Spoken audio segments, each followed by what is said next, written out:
বড় ভাই, একটা কথা কম। জীবনে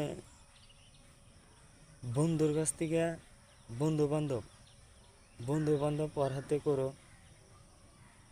যে তোমাকে ভালোবাসে, যে তোমাকে স্বার্থ ছাড়া ভালোবাসে। বন্ধু ওর হাতে করো যে কোনো ঝড় তুফান নাই, নদী কুল নাই, তোমার বিপদের কাছে আসে, তার সাথে বন্ধুত্ব করো। আর বড় ভাই, আর একটা কথা, বন্ধু করে কাছ থেকে টেহা কর্য করা, ধার করা শিখে। তোমার যে দুশ্মন আছে, তোমার দুশ্মনের কাছে টেহা ধার করবে, অনেক ভালো আছে। কিসের জন্য ভালো আছে জানো? মরার সময় তুমি কোনো যদি বিপদে পড়লে, বন্ধু তোমার শত্রু বগলে আছে, শত্রুর কাছে এক গ্লাস পানি চাইলে তার শত্রু এক গ্লাস পানি খাওয়ায়।